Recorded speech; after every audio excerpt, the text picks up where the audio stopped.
నరసింహస్వామి వారి నిజరూప దర్శనం రోజున ఎర్లీ మార్నింగ్ మనకి 2:33 మధ్యలోని ఇన్సిడెంట్ అనేది జరిగింది.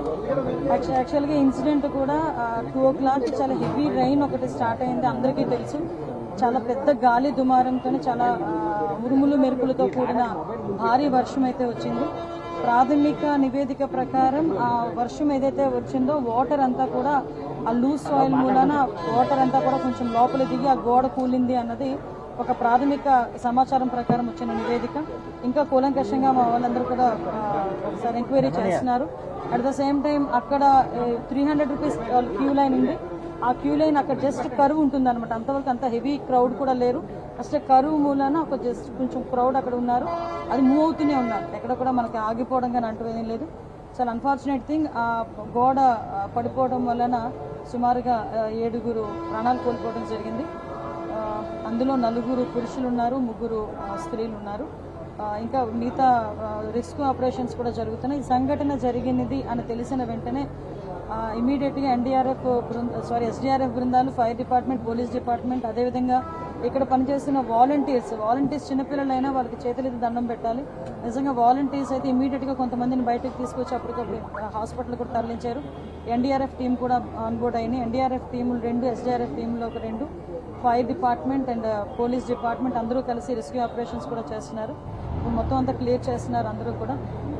నిజంగా చనిపోయిన వాళ్ళ కుటుంబాలందరికీ కూడా ప్రగాఢమైన సంతాపం తెలియజేసుకుంటున్నాం. గవర్నమెంట్ తరఫున కూడా మ్యాక్సిమం అన్ని ప్రికాషన్స్ తీసుకున్నాం. కేవలం ఈ భారీ వర్షము అదేవిధంగా ఈ గాలి దుమారం వల్ల మ్యాక్సిమం జరిగిన ఇన్సిడెంట్, ఇది ఒక యాక్సిడెంట్.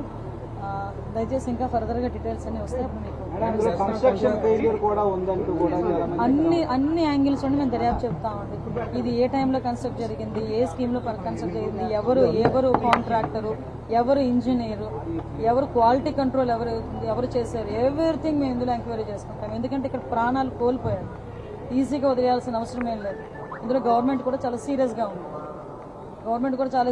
ఉంది. అన్ని కోణాల్లో నుంచి కూడా మేము విచారణ జరుపుతాం. ఎవరైతే బాధ్యులు ఉన్నారో బాధ్యులు కఠినంగా శిక్షించే ప్రక్రియ గవర్నమెంట్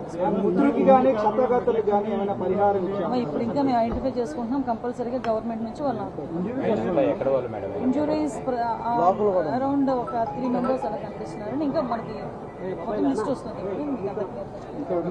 ఎవ్వరు లేరండి, ఇంకా దేవస్థానం అధికారులు నిర్లక్ష్యమే. ఎందుకంటే ఒకసారి అంతమంది భక్తులు వస్తారని సరైన ప్రికాషన్స్ తీసుకోవాలి. నేను ప్రికాషన్స్ విషయంలో ఒక 2 days బ్యాక్ 3 days బ్యాక్ అంటే ఈ క్యూ లైన్లు మొత్తం ఆ క్యూ లైన్లు అన్నీ మేము చెక్ చేసుకోవడం జరిగింది.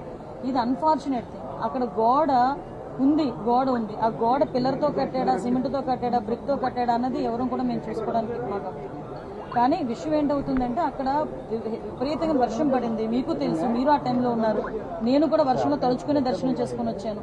నేనే కాదు, పట్టు వస్త్రాలు సమర్పించడానికి వచ్చిన రెవెన్యూ మినిస్టర్ గారు కూడా వర్షంలో తలుచుకుని వెళ్ళారు. భారీ వర్షంలో తలుచుకుని వెళ్ళాము.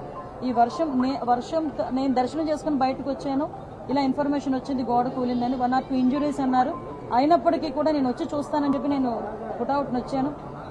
అప్పటి నుంచి ఇప్పటి వరకు మేము ఇక్కడే ఉండడం జరిగింది. అంటే ఎక్కడ కూడా రెస్క్యూ ఆపరేషన్స్లో కానీ నిర్లక్ష్యం వహించడం కానీ ఎక్కడ కూడా నేను చేయలేదు.